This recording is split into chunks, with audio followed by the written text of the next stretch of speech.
पाकिस्तान में बैरून मुल्क से सरमायाकारी लाने का मिशन। पाकिस्तान का अमेरिका के साथ तिजारती ताल्लुकात के फरोग के लिए वफ्द भेजने का फैसला। वफ्द में मारूफ कारोबारी शख्सियात और बरामद कुनुंदगान शामिल होंगे। मुस्तकबिल के लिए लाहे अमल तय करने का टास्क सौंप दिया गया। अमेरिका में दरामदात पर नए टैरिफ पर मुज़ाकरात एजेंडे में शामिल। वज़ीर आज़म शहबाज शरीफ ने कहा कि अमेरिका के साथ तिजारती शराकतदारी को मजीद मजबूत बनाना चाहते हैं।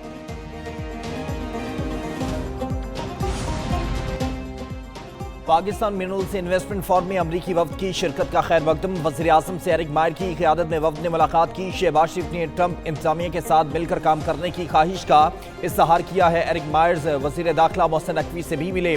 मिनरल्स इन्वेस्टमेंट फोरम के तहत मवाक़ों में इजहार दिलचस्पी। एरिक मायर की जाफर एक्सप्रेस पर दहशत गर्दों के हमले की मज़म्मत।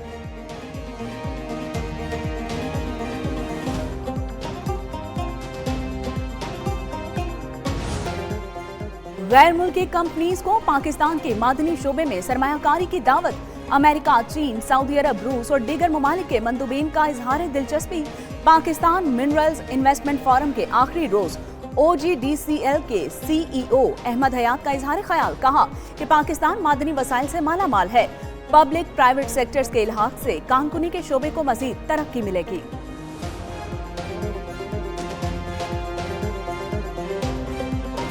We have a focus on resource stewardship, safety, and sustainability throughout the process. Each step has been taken to ensure the project can be successfully developed and remain competitive, allowing it to take advantage of emerging technology and ensure years of value for our shareholders in the community and globally.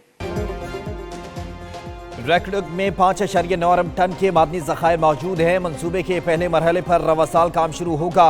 रेकडुक mining company के नुमाइंदे Russell Howard on का मंसूबे की feasibility पर इज़हार ख्याल। कहा रेकडुक में सोने और तांबे के वसी ज़खायर मौजूद है। 19 किलोमीटर रकबे पर जियो तकनीकी ड्रिलिंग हो चुकी है।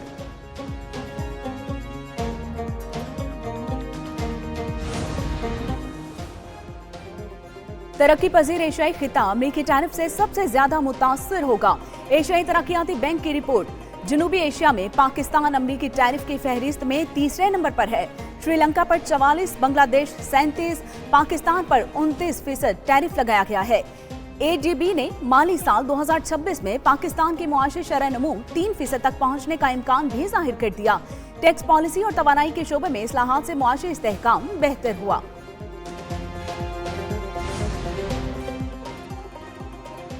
सदर मुस्लिम लीग नून नवाज शरीफ से सरबराह नेशनल पार्टी अब्दुल मालिक बलोच की मुलाकात हुई। बलूचिस्तान की सूरत हाल पर बातचीत की गई।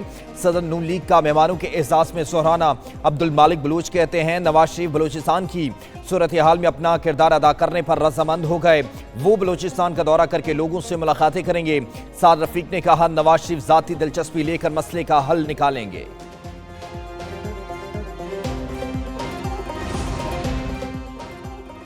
हैदराबाद सक्खर मोटरवे पर सिंध और विफाक के दरमियान तनाज़ा। वज़ीर आज़म शहबाज शरीफ ने वज़ीर आला सिंध मुराद अली शाह को खत लिख दिया। कहा कि हैदराबाद मोटरवे की जल्द तामीर के लिए वो ज़ाती तवज्जो और दिलचस्पी रखते हैं।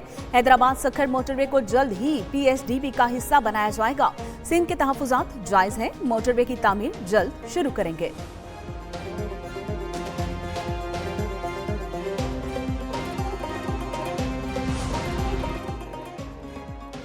अवाम को रिलीफ देने का मिशन जारी रखेंगे। वज़ीर आज़म शहबाज शरीफ की अमीर जमात इस्लामी हाफिज नईम से मुलाकात में गुफ्तगू। दोनों रहनुमाओं का फ़लस्तीनियों पर इसराइली मुज़ालिम पर दुनिया की खामोशी पर इज़हार तशवीश। वज़ीर आज़म का फ़लस्तीनियों की हिमायत जारी रखने का इरादा। हाफिज नईमुर रहमान ने बिजली की कीमतों में कमी पर शुक्रिया अदा किया। शहबाज शरीफ ने कहा हुकूमती टीम शोबा तवानाई में इस्लाहात के लिए मेहनत कर रही है।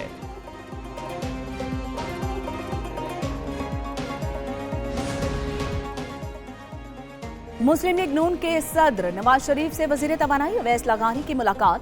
साबिक वज़ीर आज़म ने बिजली की कीमतों में कमी पर मुबारकबाद दी। कहा कि IMF प्रोग्राम में रहते हुए बिजली निर्खों में कमी आसान काम नहीं था। नून लीग ने अवाम को रिलीफ और मुल्क की खिदमत को हमेशा मुकदम रखा। यही उनकी रिवायत है और यही सियासत है। अवाम से किए तमाम वादे पूरे करेंगे।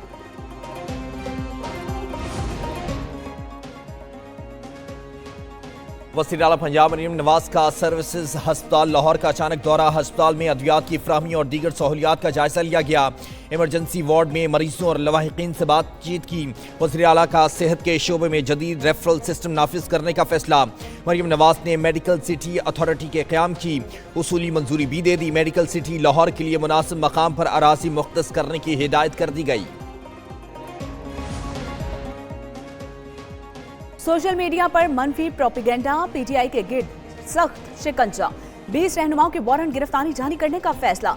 पीटीआई के कई अफराद नोटिस के बावजूद जेआईटी में पेश नहीं हुए। तहकीकात में ताउन न करने पर वारंट गिरफ्तारी जारी किए जाएंगे। पुलिस ज़राए के मुताबिक तमाम मुतल्लिका अफराद की रिहाइश गाहों पर नोटिस की तामील करवाई गई।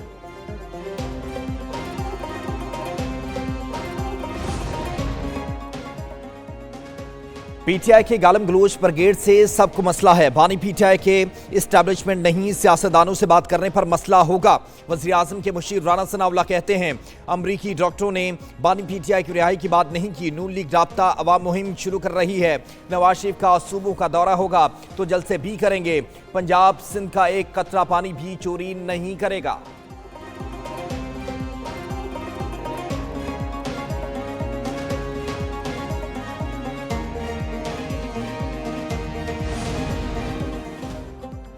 किसी को अपने हुकूक नहीं देंगे। आइन ने सूबे के अवाम को जो हक दिया है वो देना पड़ेगा। वज़ीर आला केपी अली अमीन गंडापुर कहते हैं कि जो बयान देता है वही तशरीह भी करे तो ज्यादा बेहतर है। इख्तलाफात हर जगह होते हैं, ये जमहूरियत का हुस्न है। पार्टी के मामलात पार्टी के अंदर ही हल होंगे, बाहर नहीं।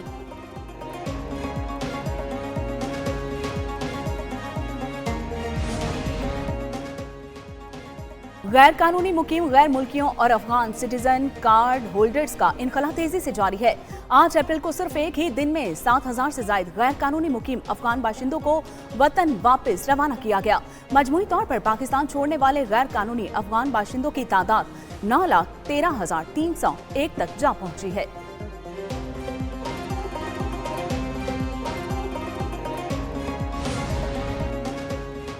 फौजी अदालतों में सिविलियंस के ट्रायल के खिलाफ अपीलों पर समाअत। जस्टिस जमाल खान बंदोखेल ने सवाल किया, अगर दहशतगर्द भी जुर्म करता है तो क्या बुनियादी हुकूक होते हैं या नहीं।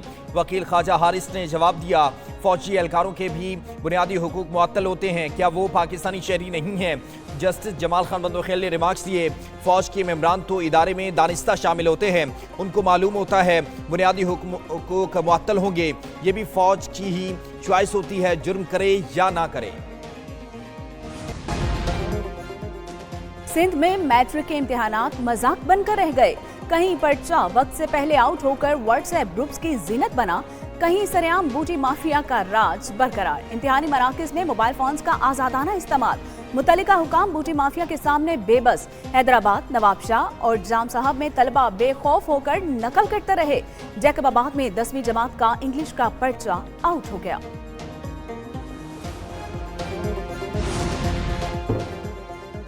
आलमी तिजारती जंग में शिद्दत, 2 मुआशी ताकतें आमने सामने आ गई। अमरीका ने चीन पर 104% टैरिफ आयद कर दिया। चीन का अमरीकी मसनूआत पर 84 टैरिफ फीसद लगाकर जवाबी वार। इस इक़दाम के बाद आलमी मंडियों में एक बार फिर हलचल मच गई। चीन ने अमरीकी टैरिफ के निफाज पर मुतबादिल मंडियों की तलाश भी शुरू कर दी। चीनी वज़ीर आज़म और सदर यूरोपीय कमीशन में राब्ता हुआ। इक़्तिसादी ताउन बढ़ाने पर इत्तफाक कर लिया गया।